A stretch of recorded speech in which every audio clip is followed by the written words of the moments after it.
That is the nerdiest thing. I'll be really brief. Thanks to everybody for coming. This is the second of a series of events releasing this research. And of course, this community that works here, but physically and virtually, is really important to us. So really appreciate Meta, and Alan, and Jean-Louis, and others making the time for this to happen. And hi, Brittany on the phone, or the line. If you can't hear, shout or chat something, and we'll try and turn it up. The only thing I'm going to do is to try and set the scene for why we bothered to do this work, and to try and frame it and sort of step back and look at the forest from the trees a bit. For a lot of us that work in the open government universe, I mean, which includes almost everyone in this space and this many other organizations, both here and in many other countries and cities around the world, there's a bit of an inflection point, I think, that's arrived in the sense that we have been able to build this kind of quote movement over the last several years with a lot of arguments that were intrinsically based, right? That this is the right way to do government, it was the right thing to do, it was the way of the future, et cetera, et cetera. And that has worked, actually, for a long time in terms of building momentum behind this from both political leadership and society. There's a growing sense, although it's certainly something I think we'll talk about in the discussion with Alan and Jean-Louis, that we have started to exhaust those arguments in terms of being able to motivate additional leadership to come behind this agenda, at least in countries where we no longer have the sort of inspired founding generation of reformers, both at the national and local levels. And so as we were sort of grappling with some of this last year, we got interested in trying to build more instrumental arguments behind the importance of opening up government. And so that led us to basically stealing methodologies from colleagues of ours at Results for Development in the human development sectors, particularly in the health and nutrition sectors, where they have for many decades now been able to cost out programs as a way to build the case for why it's worth investing in them, whether it's the nutrition, school feeding program, health care, or certain health financing strategy. One of the building blocks of a lot of that work, both from a technical and advocacy perspective, again, for decades has been sort of understand the full economic costs and then match those costs with whether it's impact evaluations or other impact assessments to sort of make the case for why spending a little bit of money or political capital at the front end gives you big outcomes, big returns on the back end. And when we sort of looked at the open government world, it was something that had really never been done. Our sense was that the time had come to arm a lot of us, both in this room and elsewhere, with some of these arguments around why the costs were not too scary and that the benefits and the outcomes could be powerful. So that was sort of the inspiration for this. And around the same time, colleagues of ours at the World Bank who work on open government reforms had a similar interest, and they helped seed some of this work. And so what Praneetha and Naomi will describe was sort of a very interesting pioneering expedition, again, adapting and stealing methodologies that have been refined over decades from other sectors and trying to put them into practice to come up with these full economic costs of open government. So they'll walk us through what they did. There are two cases. By the way, there's all kinds of literature at the back, so feel free to steal hard copies. All of it's online as well. But they'll talk about the framework, the methodological framework that was developed, which we hope is something we will continue to refine with many of you and to use to cost lots and lots of other cases in the future. We apply that methodology to two cases. One important caveat is to remember that the two cases they'll present are just snapshots, literally snapshots of the full economic costs of two particular programs in the world at a particular time. They're not price tags of like, if you do open contracting anytime in the next 25 years, it'll cost this. And if you do open data portals, it'll cost that. It's just at a moment in time. So our hope moving forward is to do a big pile of these as we can muster, over the next couple of years, to be able to finally understand the universe of costs for particular sorts of reforms. So with those caveats, I'll hand it over to my colleagues, and then once they finish presenting what we did, we'll bring Jean-Louis and Alan up to sort of give some critiques and additional perspective on how this resonates with you. Please, I'll hand it over to you.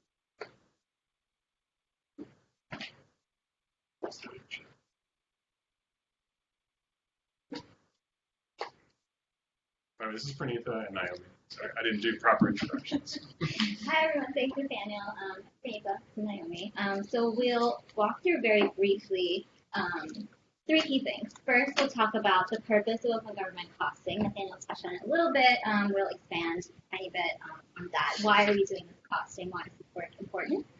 Next, we'll talk about the framework and methods that we've developed. And through the framework and methods, we'll pull in narratives from the 3 case studies that we did conduct. And then finally, we'll talk about the key takeaways. What did we learn from this initiative, and what are the next steps? So jumping right in, what is the purpose of open government? So open government has been a hot topic in the government community of late. This is something that probably many of you work on in terms of advocacy or technical assistance or many other things.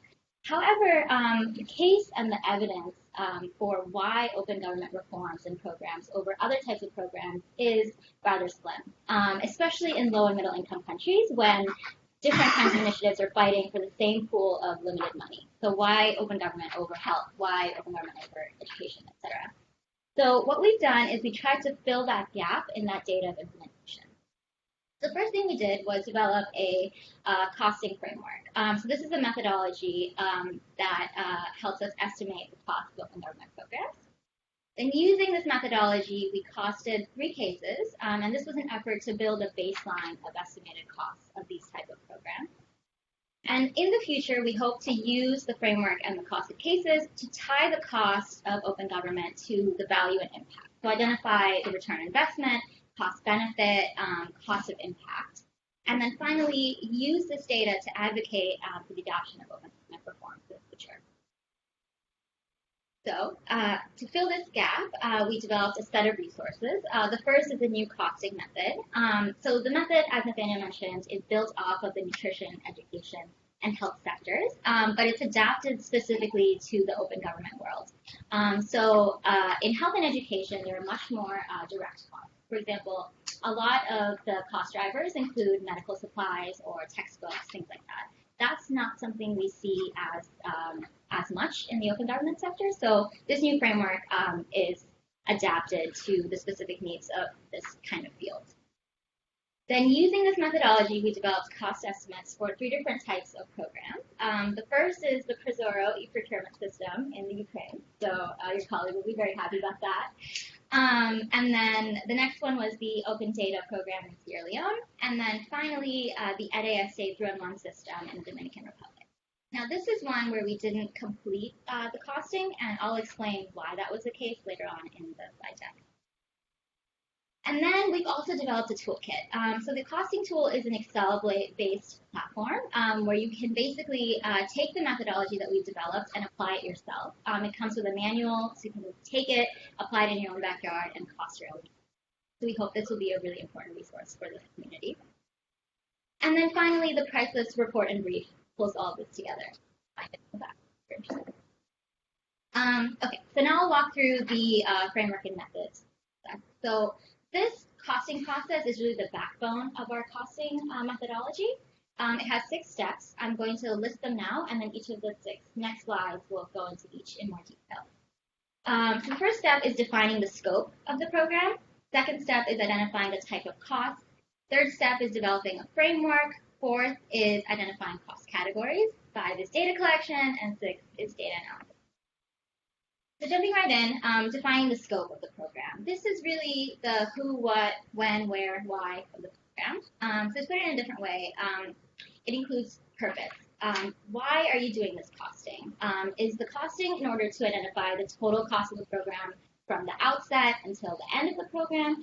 Is the costing intended to help governments budget for the subsequent year to carry on the program? So depending on the purpose of the costing, what you include in the costing will change accordingly. Second is perspective of the program. Who are you doing this costing for? Is this costing for a government who is in charge of maintaining and managing the program? In which case, the components and the costs that you would look at might differ slightly than if you're doing it for a donor who might be interested in a certain piece or a certain phase of the program at a certain time. So depending on who you're doing it for, that changes the cost that you would look at. Next, we have components and boundaries. So what is the timeline of the program you're looking at? Across the whole scope, across like a piece of the program, in a certain area of the program, specific state versus an entire country. These kind of things also change what you would look at. And then finally, the goals. So what was this program intended to accomplish? And this is important to identify up front because each program will have some necessary components of the program where the goals would not have been accomplished without those components. So it's important to identify those components and make sure they're included within your cost. Okay, So I know this is messy. It's intentionally so. This is the Sierra Leone timeline for the first phase of the Open Data program. And what this is intended to show is that while this seems really simple, in practice it can get very, very complicated. So in the Sierra Leone program, what we saw was that the first phase, there were two phases of the program. The first was 2015 and 2016, second phase 2017 onward. And both phases of the program had a different set of stakeholders, different donors, different components, different program activities. However, phase two carried on a lot of the same technologies and infrastructure that was developed in the first phase. So as you can see, it can get really complicated. So identifying what the program looks like, what the components are actually look like across the scope of the program, and what activities we want to cost of this timeline is really essential to do up front. Okay. Second step is identifying the type of cost. So as I mentioned, the type of cost that you do really depend on the purpose and perspective of the costing. The type of cost moved from narrow to broad. So for the purpose of Prosoro, we looked at economic costing. We did this because we wanted to look at the total cost of the program. If we were to implement this program in a different country, what would that cost, including all financial costs, all opportunity costs, all the hidden costs. So what we found was actually rather interesting. We found that labor cost was the highest cost category. And of this labor cost, 35% was volunteer labor, which I think highlights the importance of the in-kind contribution in this sector versus other sectors. So that was a really insightful conclusion from this. So once we've developed the scope and we have the type of cost, what we do then is outline the timeline that we developed into the costing framework. The costing framework has 3 different phases and was developed, again, specifically for the open government field. The first phase is setup, second phase is installation and implementation, and third phase is operation. And within each of these phases are key activities. This is important for 2 reasons. First, it acts as a checklist for the person doing the costing. So for example, running through, did I account for the cost of legislation? Was this cost of legislation salaried labor? Were there advocacy partners involved in this? Have I included all of these costs? And it also helps us not double count. So for example, if I've included a specific training manual in initial training, I'm not counting that same manual when it's used every time. Secondly, it's really important because this is really helpful in breaking down the conclusions into insightful into insights in the future. So for example, if we conduct the costing and we know that 30% of the cost of the program is in setup, that is really useful information to know, not only for donors, but also to practitioners, to know that when implementing this type of program, it's important to have 30% of the cost up front, and that this will be a top-heavy kind of program where the initial like cash will be a big factor. It's also important to know, for example, if promotion was a big cost in this type of program. That's important that the government or whoever is funding the program should budget for that activity. So I mentioned that we had the EDA program and that we did not cost it all the way through. This was a step where we decided that the full costing would not be possible. And I'll talk a little bit about why that is. So in our initial scoping interviews and in the data collection piece, we found that a lump sum cost of $250,000. However, we were not able to disaggregate that $250,000 into any of these phases or to any of these activities. This was really problematic for us because maybe that $250,000 was an accurate cost of the entire cost of the program. Maybe it included all 3 phases, but maybe it only included operation. And that wouldn't be that far off if setup and installation were like really affordable and really inexpensive for this type of program. However, if setup was $200,000 in and of itself, that means the total cost of the program would be almost double of the lump sum cost that we found. So having this framework and applying this early on into your costing is really essential, not only for yourself to see if you can identify the costing, but also in breaking the costing up into insightful conclusions. So I'm going to hand it over now to Naomi.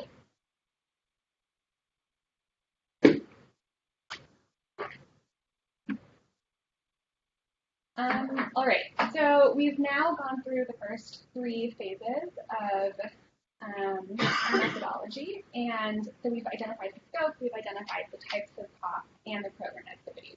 So the next step in our process is to really visualize how these costs fit together. So we see this as a very practical but important step to see where some of the largest costs might be.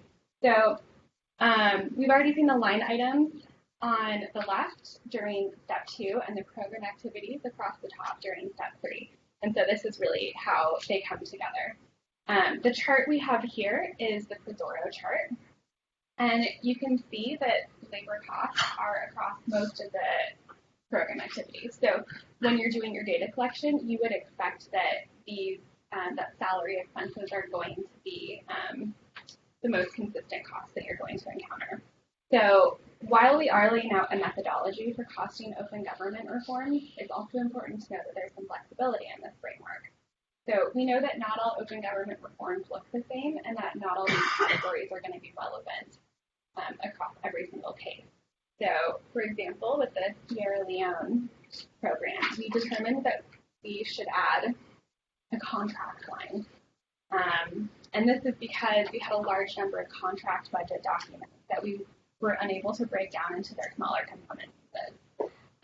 Similarly, we determined that there were no costs to the user, so we removed the utilization category. So for other cases that you might be costing, you should think about whether you should add or subtract rows or categories, and using this matrix really helped us figure that out.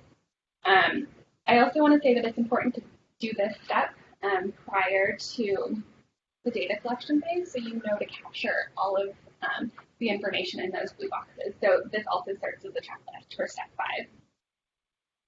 So the 5th step is the actual data collection and collecting your cost data.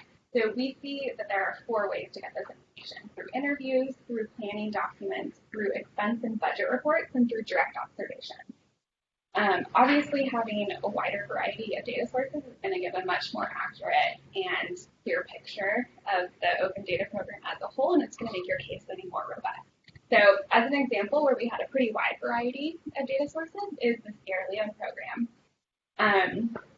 So if you remember from back in step 1, where we mapped out the timeline for the data program, in that scoping portion, we were able to capture all of the important players who worked on the program and all the activities and when they worked. So that initial scoping interview really helped us during the data collection phase, because we knew we had to interview these key informants who worked within each of the program activities. And in fact, we were able to interview multiple sources within Sierra Leone's government. We spoke with contractors, we spoke with other sources. And then we also, speaking with all of these stakeholders, really helped us triangulate costs between when certain people they couldn't remember specific costs. We were able to triangulate them through all these interviews that we completed. For Sierra Leone, we also captured cost data from contracts and other budget documents through scopes of work and proposals that were readily provided to us from these stakeholders. So it made us pretty confident that we had a good cross-section of data. On the other hand, with the EDEASTE case, we really only had one source of data. It was a single key informant who wasn't able to give us a clear picture of the program scope, or really help us to segregate costs from the program total lump sum, which Praneetha mentioned earlier. So we really didn't know if these costs were reflected everything, for example, in the planning or legislation phases. So despite our multiple interviews with this key informant, we really weren't able to generate any sort of buy-in about the importance of this work. And also, this key informant wasn't able to lead us to other valuable sources that could fill in gaps of knowledge. I also want to bring up that the data collection phase, in this phase, it's really important to make sure that you're capturing hidden costs in these interviews. Interviews are really critical because you'll be able to help determine whether there's volunteer costs or other hidden fees that might not be included in planning or budget documents. So that brings us to the data analysis phase. So you might be wondering, you've captured all of these discrete numbers, and you might be wondering how to analyze all of these line items and program activities that you've collected. So this is where I'm going to bring your attention to the Excel tool that we developed and that we mentioned earlier. And all you have to do is input your data into the correct worksheet, and then it automatically sums the cost by line item and activity for you. It gives you a final number, and then it collates figures by activities, such as advocacy or training, and then it also gives a nice visualization of your data for you. So this is freely available for anyone to download off of our website, so you can cost your own programs pretty easily, and we also have a manual to tell you how to use it.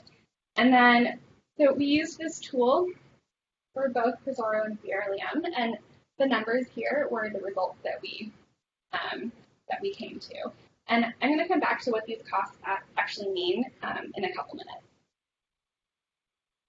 So what have we learned from doing these case studies? Well, about the methodology, during this presentation, I hope you've been able to see the value that this framework brings to the open government community. We've just laid out the importance of going through each of these steps in order and to really first understand the scope and the context of the program at the beginning.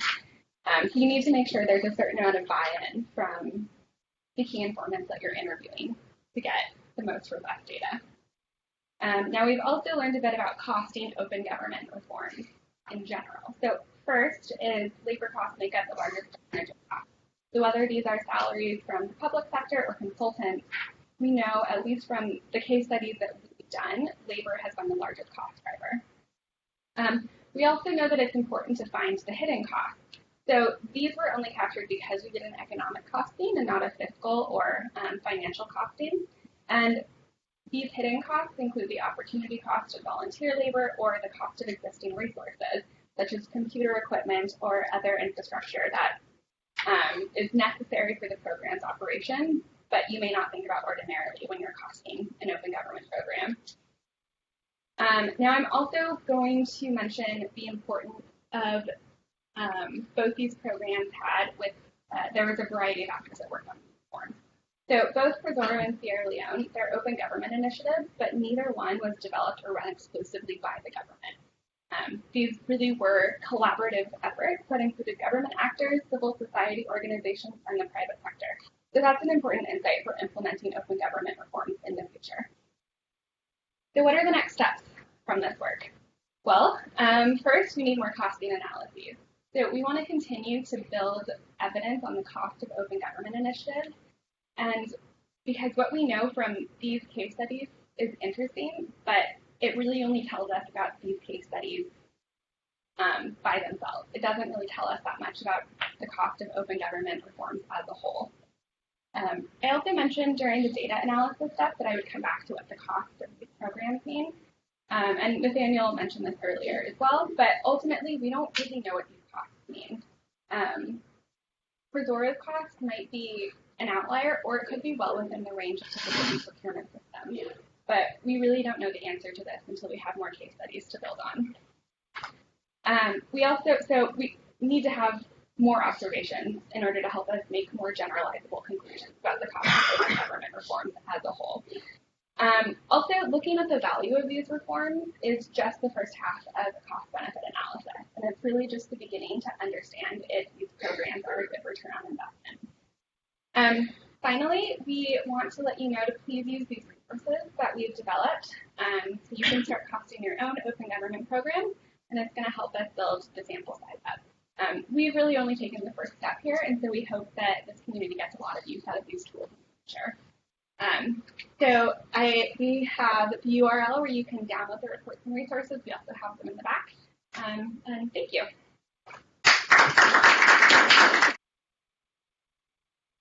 Switch seats. Very happy to have Jean-Louis and Alan come up to share some reflections on all this. I'll just add one or two really quick things.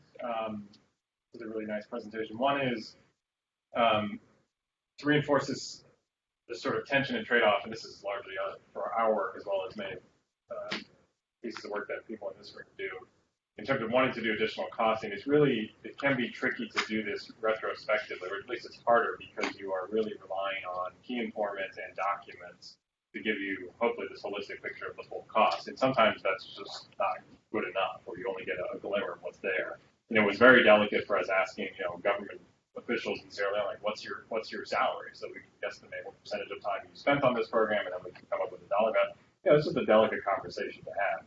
For a lot of the work we're doing, which is unrelated to this costing work around governance and citizen engagement in the next few years, we're already talking about trying to build in costing as we are doing experimentation and the doing of the thing, so that we're not having to, 2 years later go back and try and find contracts and documents and ask folks for data. In some ways, it's trickier to do that as you're rolling out a new reform program, but on the flip side, being there sort of in the trenches and watching the whole thing or helping to build the whole thing is a lot easier. It is arguably a much easier way to get a hold of some of the costs. We were lucky in these two cases that we were able to execute because in the first case with Sierra Leone, the World Bank and financed that work, and because the bank was involved, they were able to open a lot of doors and shuttle us a lot of contracts and documents, cost estimates. Helpful. With Prozora, we worked really closely with Open Contracting Partnership, who many of you work with. And so they were able to open a ton of doors for us in Kiev and elsewhere. It's very key folks that were involved. But again, it's possible but harder retrospectively to sort of go back and ask somebody, hey, 4 years ago, how much time did you spend for this 6-month period on this program? Like, I don't know, 50%. And so, these are they're squishy numbers. I think the price tags are probably real, except they have non-trivial margins of error on either side. So that'll be, it's an interesting vanguard agenda for us is can we as a community build in costing work when we're doing crazy new stuff rather than to figure out after the fact. And then secondly, and I hope this is somewhat obvious, but it bears mentioning again, all of this work and the aspiration to get at sort of value for money, returns on investments. If you look at some of the open contracting guesstimates that they have from Ukraine, they're talking about savings of $700 million up to $1 billion maybe. So you say, great, spend $5 million, get $1 billion out, that's a killer stat. It is, but those are still not going to be replacements for the intrinsic arguments that we all want to bring to bear in terms of the rights-based approach and why these reforms still matter regardless of cost savings. So it's a reminder that these kinds of arguments, I think, are very powerful and complementary, but they don't replace, and there's not a zero-sum tension between going to advocate for these reforms from a rights-based perspective versus an instrumental perspective. I think where we are is we have very few instrumental arguments right now. This kind of work and some of the work that they will help to give us another arrow in the quiver, but it's not like we're going to throw away the other stuff at the expense of this kind of work. So with that, Alan, Jean-Louis, I'm, I guess, allegedly moderating. I don't know what that will mean, but I think I'll turn to you both first for just reflections and reactions it may to mean the work. telling me to shut up. Maybe not.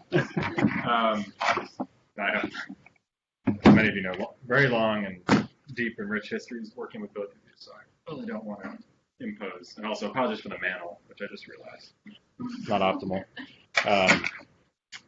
Cool. So for those of you who I don't know, I'm Alan Hudson, the Executive Director of Global Integrity, Nathaniel's successor. He passed the baton on to me nearly 3 years ago now, so very happy to be here sharing some thoughts on the costing open government reforms work. On the basis that some of you might switch off before I get to the end of the presentation, I thought I would cut to the chase. So the headline, my kind of headline reaction is, what about the politics? I see no mention in the report or in the presentation, actually, of politics, power, incentives. It seems to me that the most important feature of governance and governance reform is that it is about politics. It's a political process. It varies a lot by context. So my question is, how would this sort of approach to costing and similar approaches to thinking about impacts of open government reform, how would those sorts of costings and impact assessments take account of the fact that governance reform is about politics, meaning kind of lowercase p as well as capital P, and take account of the fact that the nature of effective governance and governance reform processes will vary a lot by context. So that's kind of my headline question. I found it pretty notable that in the report there's no mention of politics or political anywhere in the main report. So that's kind of my headline. And to step back a bit, very happy to be here to discuss the value and the limits of the approach set out in the R4D report. Thanks to Praneetha and Naomi for presenting and for all the work that went into it. It's an interesting and stimulating and thought-provoking read. Also happy to be here to kind of discuss the wider issue. I think the wider issue is about how we think about open government and supporting open government reforms. How we think about the costs, benefits and impacts of open government. Most importantly, how we think about the pathways to impact and how we take account of the fact that pathways towards more effective governance are always going to be political and context dependent.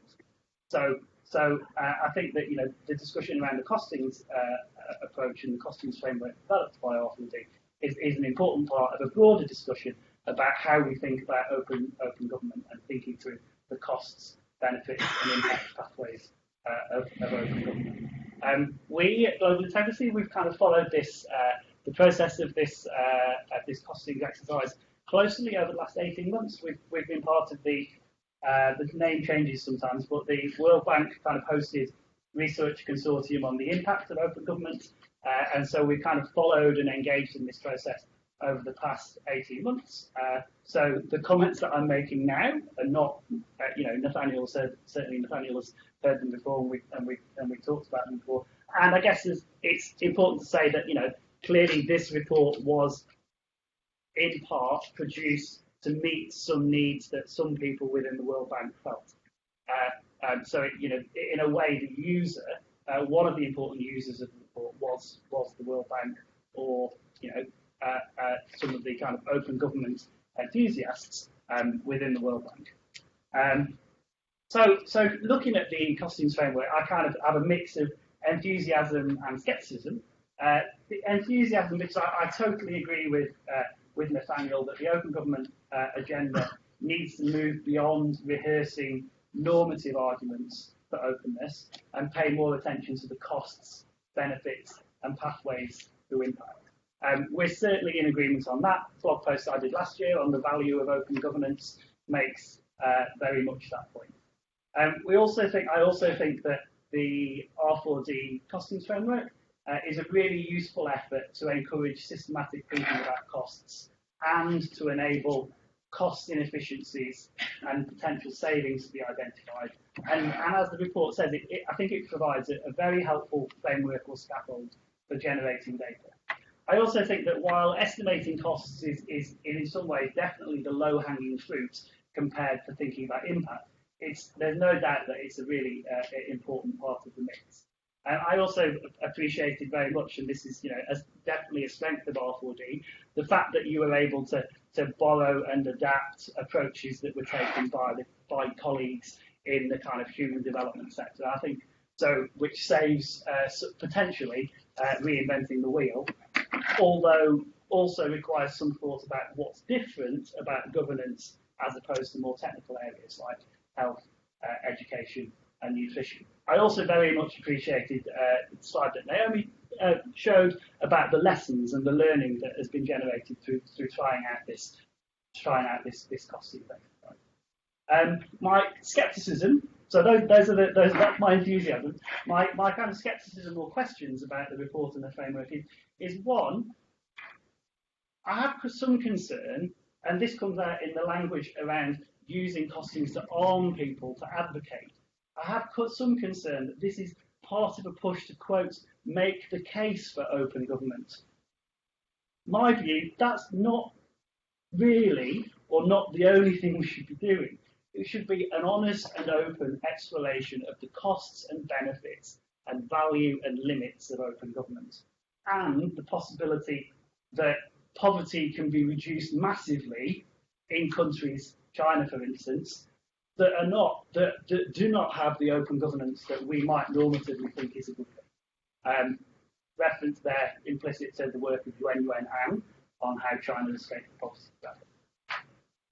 My main kind of question and concern is that estimating the costs of supporting reforms that are fundamentally political and generating cost estimates that are transferable across different political contexts is a major challenge and is not one that I think the R4D report engages with engages with all that much. Although I did note in your presentation and on page 6 of the report the caveat that it's not you're not kind of saying that these costs will apply in different contexts. And I guess my kind of overall kind of question, or what the source of some of my concerns is that I slightly worry that the approach seems to treat open government as a product to be supplied rather than a political process involving governments and citizens and generating winners and losers,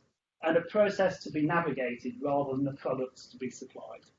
So that's I guess kind of one of my main thoughts about it. There's a comment from Maya Forstater on a blog post that we put out last week, which also talks about kind of the political economy, the winners and losers from open government reforms.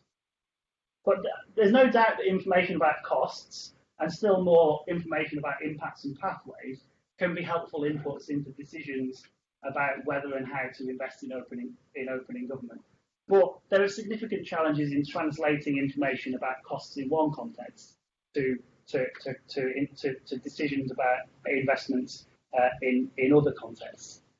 So, I mean, it's interesting to me that the next steps are apparently let's do lots more costings. I would urge a bit of caution on that. Conducting lots of costings exercises will provide additional data points, but more data points alone will not address the challenge of ensuring that the data can usefully inform investment. So is not one way forward, just to mention briefly, is I think there's a really awesome paper by somebody called Martin Williams at the Blavatnik School of Government in Oxford University. I met him on Friday, had a good chat with him. His paper is called External Validity and Policy Adaptation. It's awesome. It deals with this challenge squarely and basically sets out a framework for thinking about whether policies that seem to work in one place are likely to work in another place. I think a similar sort of analysis could be applied to costings exercises to think through what are the assumptions, so not only the scope, but also the mechanisms and the assumptions and, dare I say it, the theory of change behind the open government reforms, and are those assumptions likely to hold in other contexts? So I think that paper by Martin Williams is hugely important, worth a look. There was a related blog post on the World Bank site by Joswiak last week, which is also about kind of thinking about the applicability of policies in different areas. Nearly done, just before Nathaniel shuts me up. So I very much welcome the innovative work on costing open government reforms. More data on costs is certainly welcome, but I think rather than move too quickly to doing lots more costings, it would be worthwhile investing some additional time in thinking through how investment decisions being made in one place can be informed by estimates of the costs of investments elsewhere. How will the costings data be used, by whom, how, and to do what? Always important to think about the users of data and the users of cost estimates. And then finally, more broadly, I think it's important not only in terms of costings, but to consider how efforts to measure the impact of investments in government and governance and transparency, such as those that R4D and Brookings and NRGI are embarking on, how those sorts of efforts to think about impacts and pathways to impact can take account of the fact that the impact of investments in governance reform is, because of the political nature of governance reform, highly dependent on context. That doesn't mean that there's no value in learning from place to place, but it does mean that efforts need to be put into thinking about how meaning translates from one context to another. That's it. Thank you. Wow, how can I say anything after this? Well, I took a very different, and since I don't work on open government all the time, I was trying to understand what is the purpose of having done this exercise. And I come to it from a quarter century of doing project appraisal at the World Bank.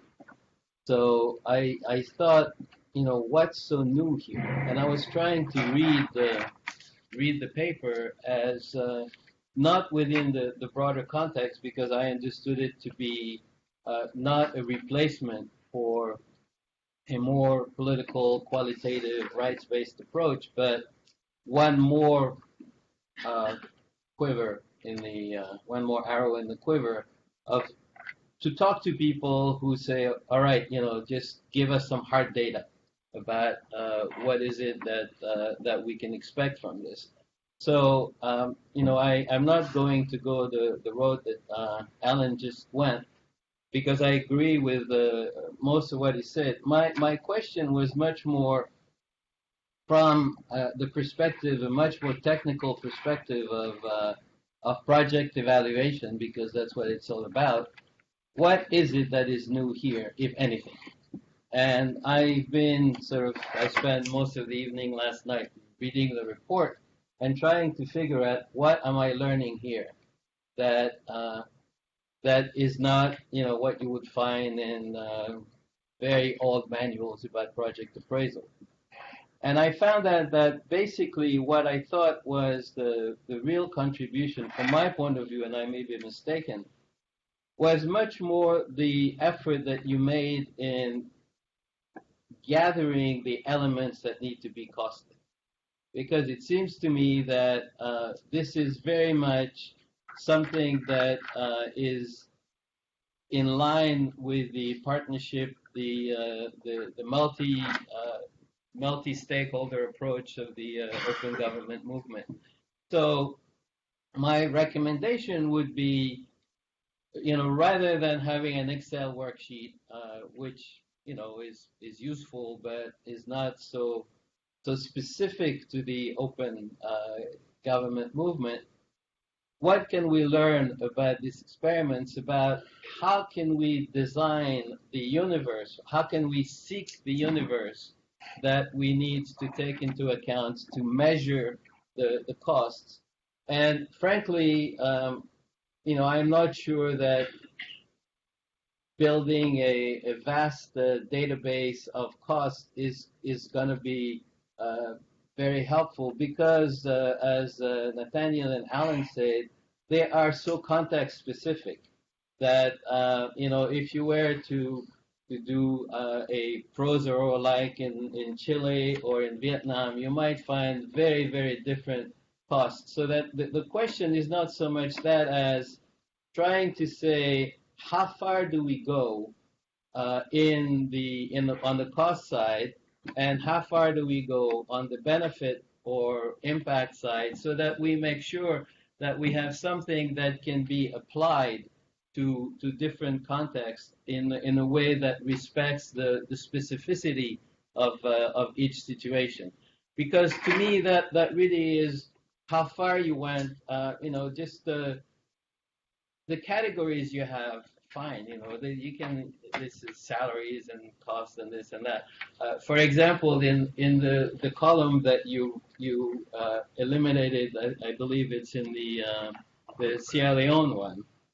Well, I can argue that there's a cost there, because there's also, if you use opportunity cost for people spending time on the site, you should have an additional cost there, and not simply. But we can discuss the details. But to me, the important thing is not so much to create a database of existing cases, but to refine your methodology, in particular the universe you want to cost, so that you can use this tool prospectively. Because I think that the real, in a resource constrained environment, what you're going to have to do is make the case that, if I am the Minister of Finance, and I want to do a prozero type thing, or invest in 15 different health clinics, you have to somehow show this beyond the fact that, open government is a little bit like open data. We all believe that it's going to have a magnificent impact, but we're still looking for it in many ways. So how do we make the case prospectively? So my encouragement, taking all of what Alan has said about not forgetting politics, is really to think more about a prospective application of this very useful and pioneering work that you have done, trying to put numbers where there have been none before, how can we look forward and make this, don't spend too much time on the Excel worksheet, because, my sense is that, but spend much more time trying to tell people who want to cost a potential intervention, how far do I go? How much, how many, where the population of volunteers, where does it stop? How far do I go? How far back in time? And how do I value the time?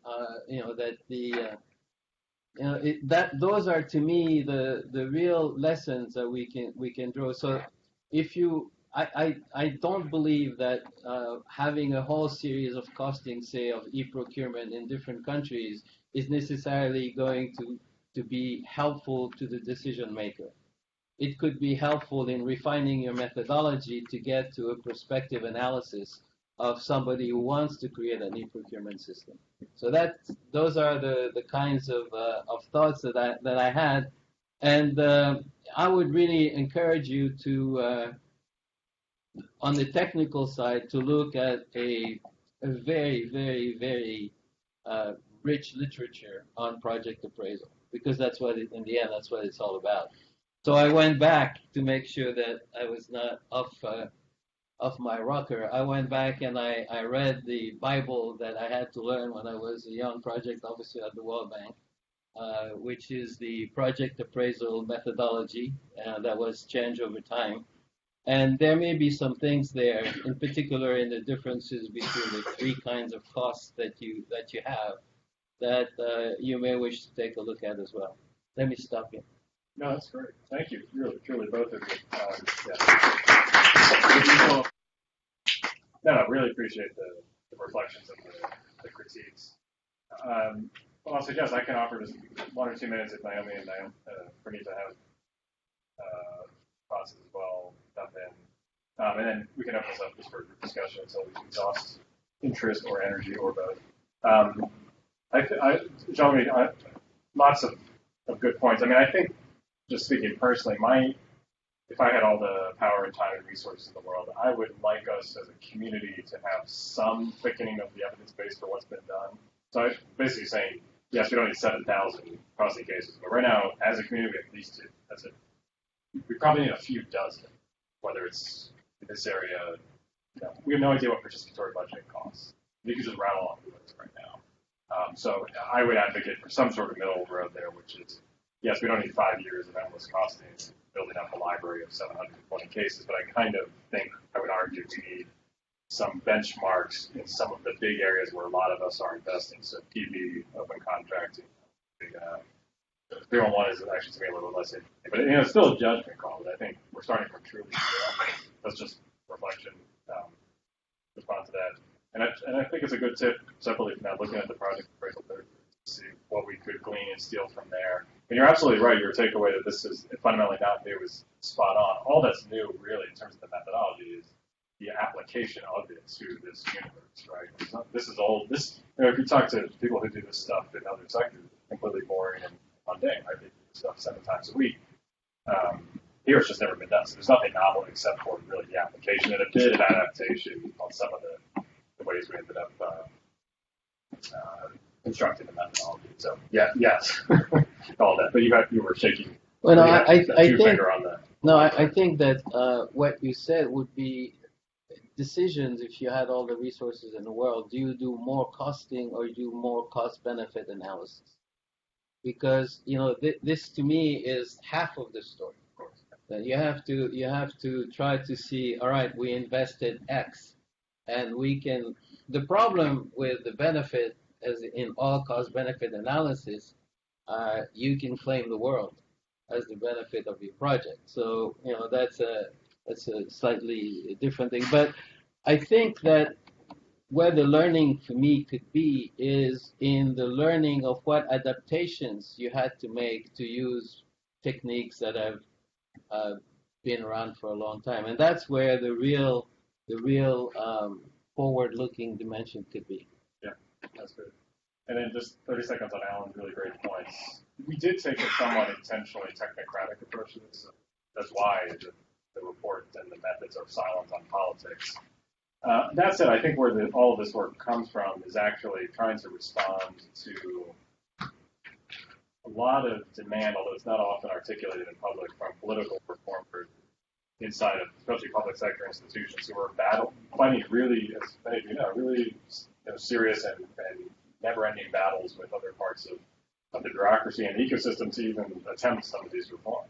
I know, just speaking very personally, within issues like the Open Government Partnership, we hear from ministers and other senior politicians all the time, the constant fights they're having with the Treasury, the Finance Ministry, and other parts of the interagency just to do X. And they've said, we don't, when the Treasury says how much it's going to cost, I mean, I'm verbatim, literally heard this many times. And the answer is, we don't know.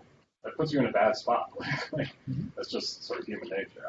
So part of it, I think all I'm saying is there's some implicit reflection of the politics of change in here. But that all said, it is intentionally meant to be a very dry, technocratic approach as a complement to a lot of the political work that others have done. So whether we can or should reflect more of that, I think is a good case to bring on board. Brozor is an interesting one, just by dint of luck, because of, again, the heavy nature and dosage of the volunteer time, especially from civil society. That was part and parcel of that reform effort. It's just a good reminder that it hints at the very political nature and multifaceted reforms. And at some point, we can try and cost out all the things in the world economically, but we will miss inevitably what's going on at the fringes of the margin.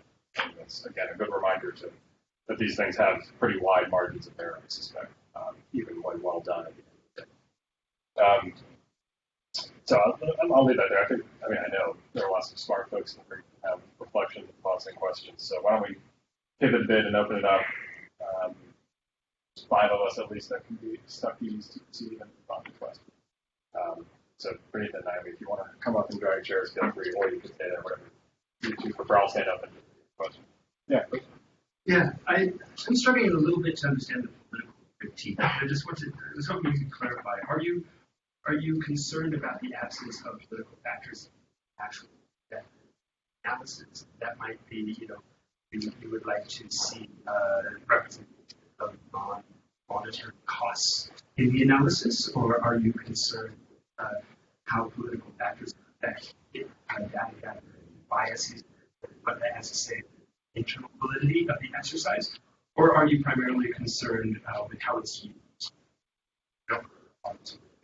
With method, and to the extent that that's the case, it seems to me this is really similar to the white paper on mapping mechanisms and sort of validity and necessity. They're both very concise and simplified representations of lots of complicated thinking brought to a new audience, and they both, they pursue dramatically different objectives, but they seem to be similar in that they're really concise tools, and you probably don't want everything to be all things to all things. So how would you like it to be packaged differently if what you're primarily concerned about is? I would collect 2 or 3. That was for Alan. Yeah, Mike. Yeah, thanks. Apologies, I got kind of a sec, but one was more a point that to me, part of the real value of this is it just creates a reason to have this conversation instead of shaping a national action plan. At least now we have a couple of examples that can engage and bring in the issue of cost, selection, prioritization process. Yes, we need a bigger evidence pool to back that up, but even forcing that on state gender is just a mindset in that balancing act is that this would be useful in itself. And then second, I just had a welcome any thoughts on when you then get into the cost benefit analysis, what is the work we need on parallel on measuring the impacts of these open government reforms, getting to the benefit side as well as the costs. And there's only so far we can get on one side of that equation. I talked to our government, something where they should be pushing and they do their own internal grant reviews, but I'm not sure they thought about it. I was wondering if there's any plans to look at kind of economies of scale here. I think kind of in theory, we've made the argument sometimes that, you make this initial investment perhaps for this one sector or this one issue, and then going from there, you will have built the data infrastructure, the open government infrastructure, and it'll be cheaper as you go. So I'm just curious if that's part of the plan at all. A second thing just to flag, I think EITI has done some limited costing of kind of specific components, like around beneficial ownership. I remember there were discussions when that was being negotiated. It'd be really interesting to kind of see, then the numbers are quite high, so I'd be very interested in how it stands up to kind of this methodology. And then just the last kind of thought on this political question, I of course agree that it's a political issue, there are winners and losers, but at least in the extractive sector, sometimes framing open government as a product in certain political contexts has actually been very strategic. Now, it's a Trojan horse oftentimes. The open government comes in and then folks realize what they've actually signed up for. Sometimes it's too late, and it's a good thing from our biased perspective. Sometimes you have countries withdrawing from initiatives. So I think just to add that nuance, that I think sometimes framing it as a neutral thing is itself actually somewhat political. Pretty meta. Oh, is it one more in the corner? Let's go around. Yeah, thanks. It's super interesting. I'm coming at from two perspectives. Earlier 2 weeks ago, and having had conversations there about what funding they still need in order to be able to do this at national level. That I think is possible. One of the concerns that I was hearing was what was the cost carrying forward, and as we go into the construction cycle, will something for the investment that it can do. And so being able to have even this tool being projecting at least, for the maintenance of this the contracting side that you and I'm more of a secondary. We're currently looking at SDG officials, how governments are collecting data to track the progress of the and so then versus the US, UK folks intelligence on top. And so are there ways for when there are solutions that can be adapted? Done and how to put things a little bit in source solution. And lastly, what struck me a little bit was that the open gov part of it is fairly building portal of progress. The main thing is how do you take that out and get whether it's funded for the government, something that themselves, and where the open government piece is actually, you don't want it to be marketing open data. At the end of the day, they keep their money. They're a person. Thank you.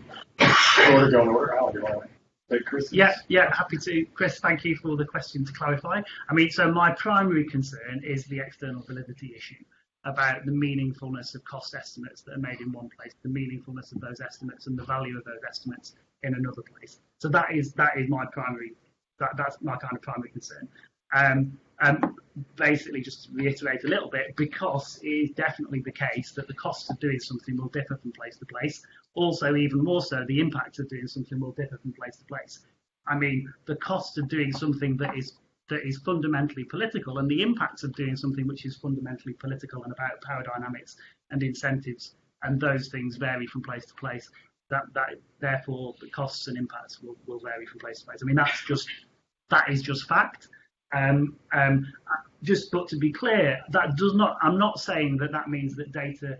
I firmly believe that more data is useful, and totally agree with Nathaniel that two costings exercises, costing exercises in two projects is I mean, it's a ridiculous state of affairs, and it's great that R4D and others are helping to move things to address that. So data is extremely useful, but data about costings and impacts in one place requires very careful interpretation in another. And I think in the messaging, we need to be clear and careful about that. And I mean, this will connect with the Trojan horse thing. I understand that that it was that R4D for reasons for good reasons decided to take a deliberately technocratic approach to this. I think that does have some downsides as well, in terms of risking giving the impression that open government reform is a technical process. So there are, as with any decision, whether to focus on the technical side or the political side, there are pros and cons to that decision. And I think there are cons to talking about open government reform as if it's a technical process.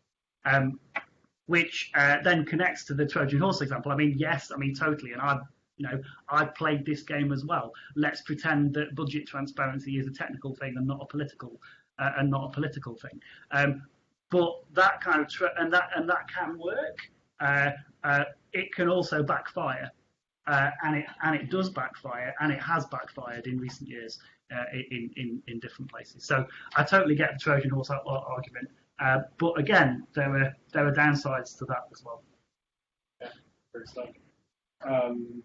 John, Just do you want to take something?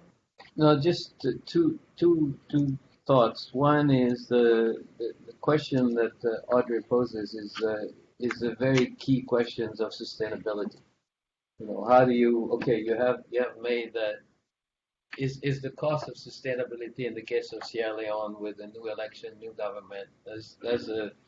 And then a question for that again was prompted by some of the conversation is do you factor in the cost of making data open as part of the can you have open government without open data, and is the cost of opening the data part of the cost of government? For example, I don't know if in the case of Prozoro you counted the cost of recoding all of the information to the open data standard, open contracting data standard, and all the rest of it, and how again is it going to go forward? I think that the question of sustainability needs to be part of the costing exercise, and maybe you need to put an additional line in your framework on that. Yeah, do you remember Praneetha? I just in the Ukrainian case, I just don't remember the details. How much of the preliminary data work was captured? I just good question.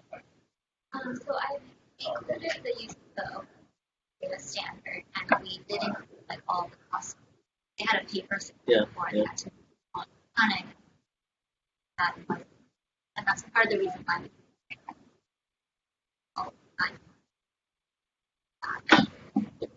Yeah, but I think the general comments I would just echo that. For these two cases, first of all, imagine a camera, as soon as that shutter takes that snapshot, it doesn't tell us what's going to happen in the future. That's reality. Using this kind of an approach, you can make some educated guesses, or still guesses, but in the operation phase, right, that's kind of like once you've done the sunk costs, you've done the one-time data conversion, that's what it still takes to run the thing. But again, our camera shutter opens and shuts, and then that's it. One could take those blocks, the four or five blocks on the right, and the whole operations phase, and use that as sort of a conversation and say, well, we kind of know, at least during this period, it was X for operational maintenance, so make some still guesses, but educated guesses somewhere in that universe forward. But I think that all said, for that particular case, it's a very important reminder. And it is why these, I think as a community we've run into trouble preaching the gospel around these reforms and assuming they're kind of cost-free or on the cheap forever. Some of them are not super expensive relative to other public sector reform efforts, but they're also probably not totally free, and they need to somehow start to show up in budgets, basically, down here, right? It's just unfair to assume either Sierra Leone's going to always have money from the World Bank to do this, or Ukraine's going to have volunteers at a particular moment of history. They're not. And so it's a real need to think about future budget cycles and how some of the stuff just becomes mainstream into how ministries and departments and even local governments are budgeting. The good news is, I suspect the majority of these reforms are not wickedly expensive, right? We're not on billions of dollars orders of magnitude, but there's something there that's not. But echo that call to. My sense is that trying to convince a politician simply on the basis of costs is not going to work. So I think that the question is, what do you do next? You also try to have a methodology on maybe those two cases, saying, well, you spend X, but you got Y in return, because this needs to happen sooner rather than later, at the risk of being too technocratic. I take Alan's point very seriously. Yeah, just come down. I mean, that's sort of part of Michael's question as well. The impact side of this, right, the returns, is a whole. It's in some way this is yes, absolutely. That's the short answer. We need that. That's where it gets you get into a much more compelling set of arguments. It's just very hard and technical. There's bits and pieces out there that people have done in the community, but and Rosoro is an interesting sort of case because there's so much attention on it. And there are some reasonably rigorous estimates of the cost savings to have that set of arguments in that one case.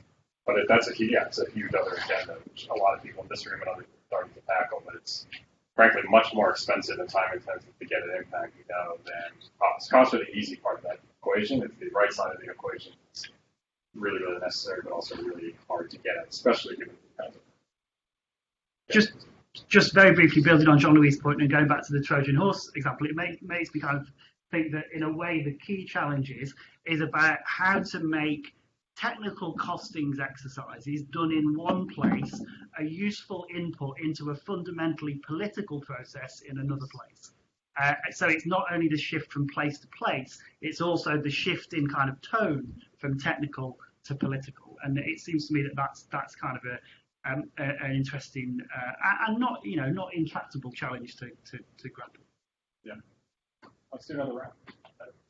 Yeah, something that struck me, which we haven't talked too much about, is in this process of developing the costing framework, thinking about the different actors who are contributing at every stage of development, and especially building in basically the role of external actors of development partners.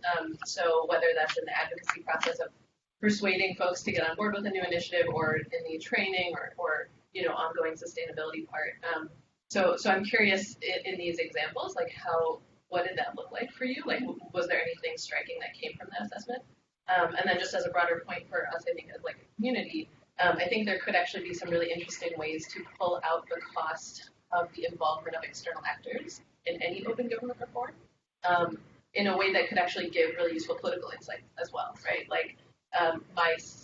I suspect in at least some cases there's a whole lot of upfront investment from external actors to make the case and get folks on board, and then maybe it tapers off pretty dramatically.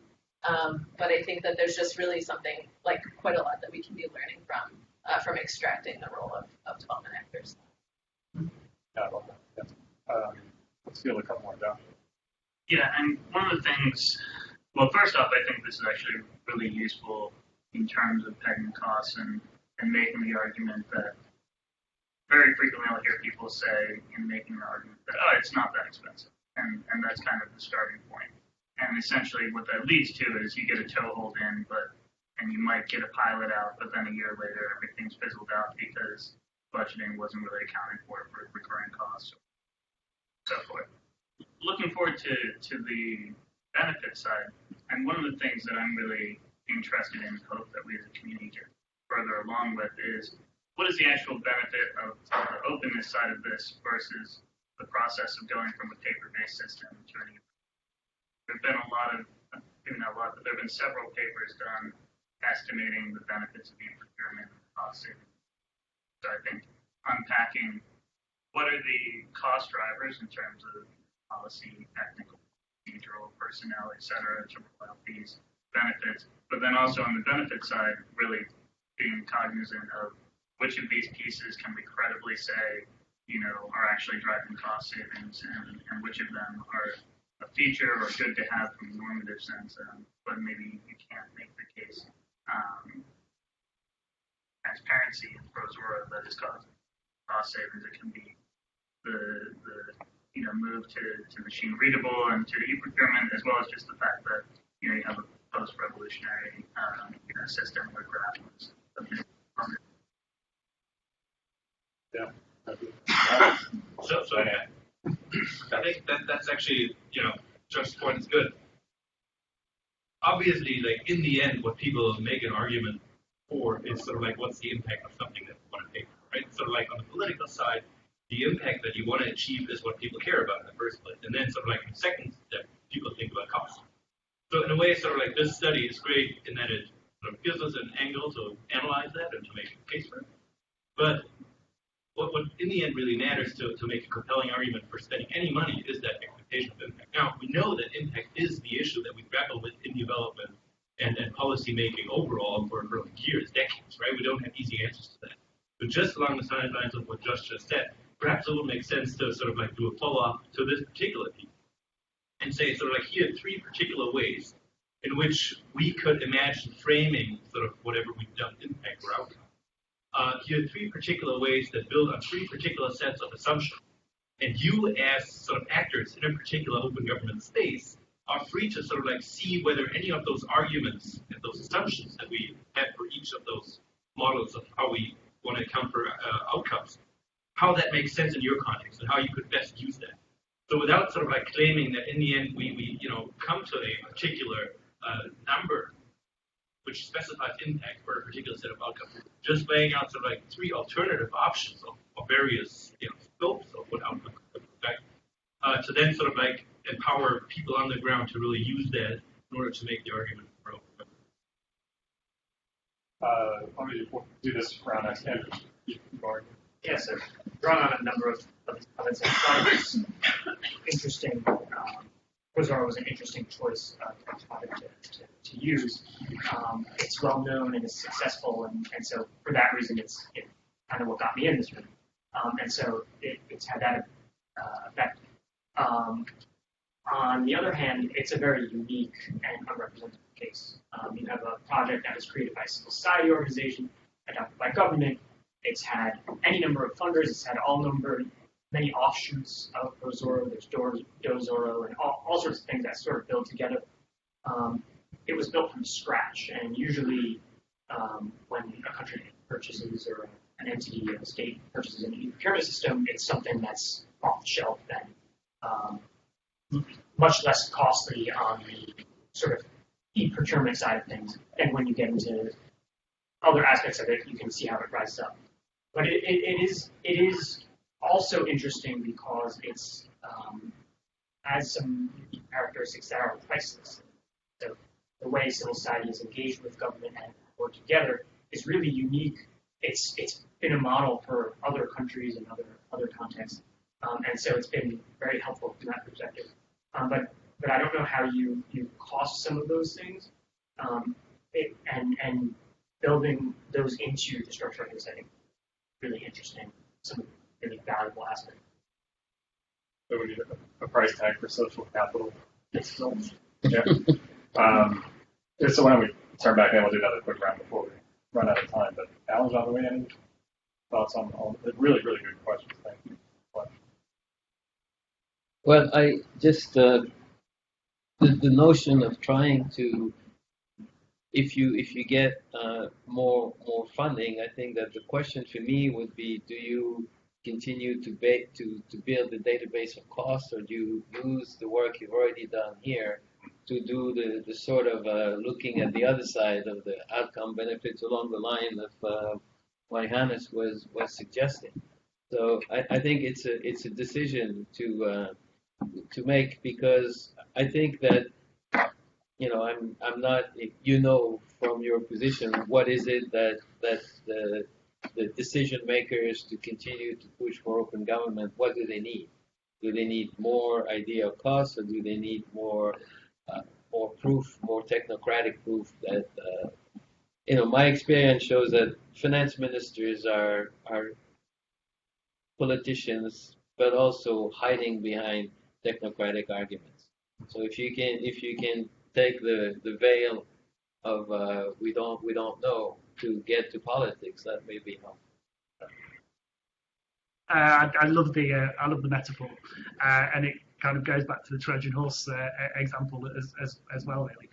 Just briefly, I kind of appreciated Johannes' kind of suggestion of, when thinking about impact, of kind of starting with how people in a particular place, players in a particular local system, how they think about impact and what they think are the pathways to impact. I think this is what Johannes was saying, and about how they think about the pathways to impact in that system, and starting the impact assessment process from that understanding rather than something that is only kind of dreamed up in DC. So I think that's an interesting thought. Then to pick up on Andrew's point about ProZorro and that the civil society engagement in ProZorro was priceless, gives me an opportunity to kind of fill in a gap in my response to Chris before, which was where I kind of said, my main concern is around external validity and the meaningfulness or not of costing estimates from one place and another. But I do also have a kind of secondary concern, which you gave me the option of, which was one of the options you gave to me, which is around whether the costings exercise itself takes sufficient account of the fact that open government reform is a political process. So I still definitely the external validity issue is my main concern. But for instance, in this case, just to make it concrete, is did the costing exercise take enough account of the labour that civil society organisations put into the process? Do the costings exercise take sufficient account of when a reform is launched, or let's say a portal is launched? Does it take account of the let's say citizens or civil society organisations' time that they put into using the website to track potential corruption in contracts, and they could be spending that time doing something else? So I mean, some of these things are very difficult to track, and obviously I totally agree, Chris. You can't assess everything, or you shouldn't consider everything. But I do wonder whether even the scope of a costings exercise, which is about something, well, you need to think carefully about the scope of a costings exercise for something that is fundamentally political, as well as the transferability of it.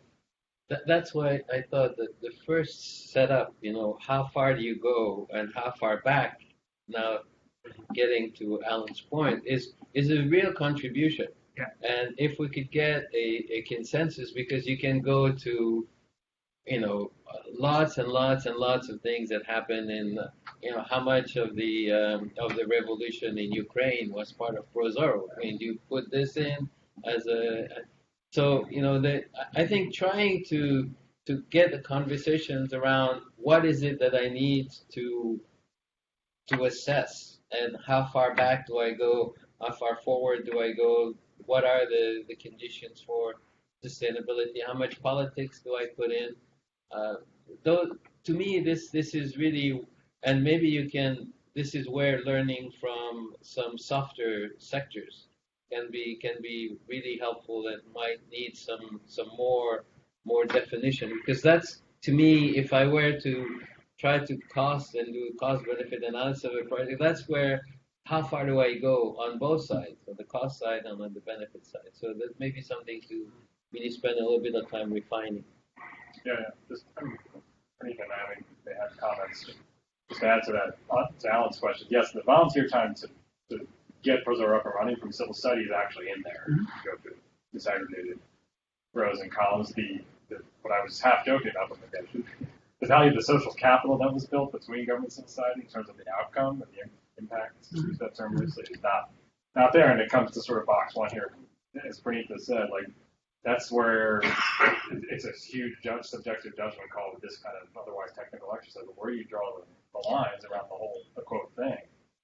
And if there's no right answer or formula me or anybody else can give. But it is making those assumptions explicit is extremely important, so that the interpretation, the use of the data or the price tags or whatever is understood and then deployed appropriately, not inappropriately. So that alignment's pretty essential. But you don't have comments on some of this? So about the making sure we're capturing all of the time spent and labor costs.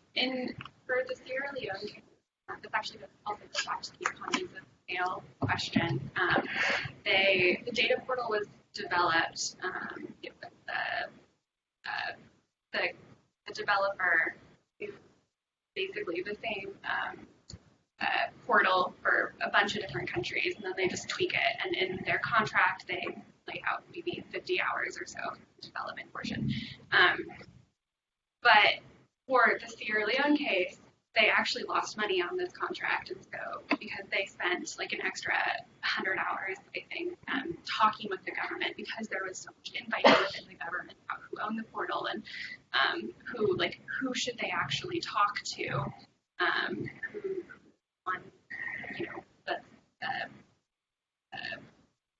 this direction should they be following. So we do include those, like that extra 100 hours of labor time in for the Sierra Leone case. yeah, I mean, whether we accurately captured it, hopefully we did. But yeah, I see your point about ensuring that we capture it. Praneetha, any thoughts on here? I have a few thoughts. I guess maybe let me start off by responding to the Pizarro questions. So as Nathaniel mentioned, we did include the setup costs of the society organization, all the volunteer time. And, so there was a time when Pizarro was simply voluntary, which is due to interest from society. Alexander, who runs the program, just a volunteer. I quit my job and I did. And so we capture all of that kind of cost and in-kind contribution in the pages, as well as all of the additional labor costs that were developing these products that were basically given free. Also, whoever developed the organization Click, I think that developed the portal itself, also gave discounts, like a government kind of like open good thing. And so we've included the cost of all of that. I think, to your point, it's really valuable to capture that, and I think it provides full insight to however, it does take into account, like, do we go all the way back and come to a solution? What was the cost of moving society from what it was before to something that is open to kind of. So I think that is well taken. I also wanted to respond to a few other questions that we had earlier. I think, Joanna, right? I think you mentioned the cost of, like, how do we move, like, learn from pre-existing programs, how we, like, take one learning to another. And so Pizarro was a great example of that because two of the key volunteers in the setup of the program were people who worked on the Georgian Ukraine program, and they came in and consulted with the Ukraine, like, developing the program and capturing the cost of that as well. So there are costs, and so that kind of civil society engagement is captured that way. It's hard to do, but try to do. And then I think you asked a question about the algorithm at every stage of development. Yes, that's a great question. And if you read the reports, we have diagrams of it, and the way that the costing is affected, because of specific line items, we can disaggregate how much of the time or the cost specifically for one donor or one act. That's definitely something that we are valuable to look at. And one more thing before I stop, is that there was a lot of discussion earlier about, okay, what is the value of just doing costing cases like over and over again? Why do we need 10? I think, like, through the costing of just Pizarro and Sierra Leone, not counting. But just in those two cases, I think we learned a lot. For example, like the role of civil society and like the interconnectedness of this field over other fields is something that I think we all knew, but it's something that was very clear when we did the case study. And the role of volunteer time is not something like obviously big, like is big in this field, but we weren't able to put a tag on how much that would be, and that's what we can do now. I think there are also some valuable insights about how different types of programs work operationally. Like, what is the difference between setting up an e-procurement system versus an open data portal versus 311 system? Like, what are the differences between in terms of cost and impact, how they're implemented? So I think there are some valuable lessons for the alone that should be. That reminds me, we're almost out of time. We'll do a super lightning round to wrap it up, but there's also probably a false dichotomy. A couple of comments triggered this in my mind around the fact that open government and governance reform generally are inherently always or 99% political, and traditional sectors are apolitical. Yeah, it's a much more interesting set of shades of gray in between. I mean, health reform, right? Rolling out universal health care in a country and the massive spending around that, or dealing with, controversial school feeding programs. They're all, many of them are deeply political. And I think those sectors actually traditionally have pretended they aren't and don't want them to not be. And so there's a lot of costing and sort of impact evaluation that gets done. It's all about the dollars and cents, right? And so I think there's interesting lessons that we want to bring back to the traditional sectors from this, crazy space that we all inhabit, which is to remind them of a lot of those reforms, if not all of them, are inherently political. It's just a degree of severity. I mean, yes, it costs X to procure antivirals. Okay, yeah, that's an additional cost. It's not terribly political, but sort of how much gets spent, how they get deployed, how is theft. I mean, it gets political super fast. So just largely me talking to myself. Like it's not that this is so radically different than other development challenges that a lot of them face, and including the high-income countries. Look at healthcare reform in this country. There are deeply, the technical issues are not the problem, right? The minute you talk about resource allocation, it's politics. Mm-hmm. Yeah. Which is the greatest thing about the World Bank pretending not to be political when it advises countries on their budget choices. Yeah. All right, we'll get off our soapboxes. All right, well, one last super quick lightning round, and then we'll. Yeah, Chris. So I'd just like to push back against this instinct to couple this type of approach to measuring benefit. I think part of the reason that we have such a in evidence is because, notwithstanding things like procurement and quantify some the impact, generally the impacts we care the most about are really hard to measure, hard to quantify, and we do ourselves a disservice if we start with numerical analysis. And the anodyne and technocratic nature of something like this just lends itself to instrument. At the end of the day, honestly, all instrumental games. So being able to make those decisions about whether you draw numbers from countries, whether you advocate cost decide in country, whether or not you intentionally fudge some numbers to get allies on. Or those are things that are easier done technocratic, small. Plus one. 1, 2, 3, then we're done. Extra responsive. One of the things that the government that people's actions, and why that's tied to their interests, living different actions.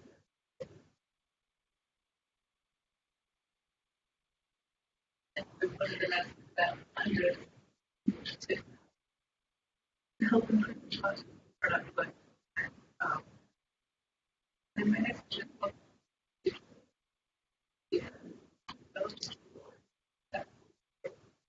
avoid urge if they for find a victor able to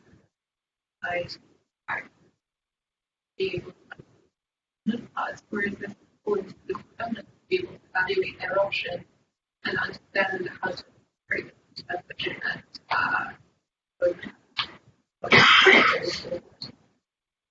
Short answer, yes.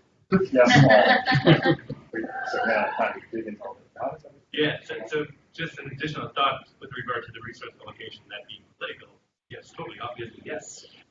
One of the things that we always have, right, is that we have to grapple with sort of like how do we put our fingers on what the politics that really matter around particular topics. The one thing that this, I think, could be hugely valuable for is indeed because it's sort of like has its origin in this open government states to actually, take this study and bring it to all the different civil society actors within the Ukraine. Say, guys, why don't you sort of like, slap a number on sort of like the efforts that you think you have contributed through your own actions, through your own advocacy over time, over the past 2, 3, 4, 10 years, in order to make the Pro-Zorro case happen. That's going to be a very, subjective number of civil society organizations sort of putting a value onto the politics that they have sort of think they have made happen or think they've contributed to actually making it happen. But it would be an entry point for people to think about this and to say sort of like, if we sort of by thumb, sort of like say how much time have we spent on this, to sort of like get a better understanding of how actors in that ecosystem actually make sense of their own role within it. To say how much they have contributed in terms of time, in terms of like how possible. Sounds like a big global market. Last word. Sorry. So there's an interesting one by Land Market. We should all be part of team development. Basically talking about the problem of attribution, credit, one of the greatest genes. To a single actor, who deserves credit, who cost benefit, macro. So I'm really sort of interested in that idea. Maybe we should set away attribution. But on the flip side, like I think about not the open data component, but I've done some costing stuff, cost data, the SDGs, and we've done a lot. I've been involved in reports making the case cheap, all this kind of stuff, and everyone's talking about the data revolution, but there isn't much improvement in costing. And I think part of the reason might be that somebody tried to do a really sloppy cost benefit and said that it wasn't for potential benefits, and that seems to be quoted a lot of times by more potential. So I'm sort of two minds when it comes to a good cautionary tale. Why don't we declare victory? Folks are here, so please feel free to ambush anybody if you want to continue the conversation. But a huge thanks to Praneetha, Naomi, Alan, and Jean-Louis for there's still some hard copies if you want to grab them. Again, I'll flip the URL on here. And just go to the RPD website. It's all there as well. Yeah, and again, huge thanks. Thank you.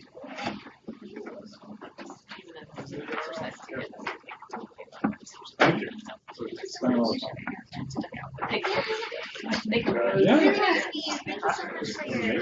Yeah, I don't even know where it came from. This works. Yeah. That's your solution. Was the way in which you can make something really huge as well, and can help with kind of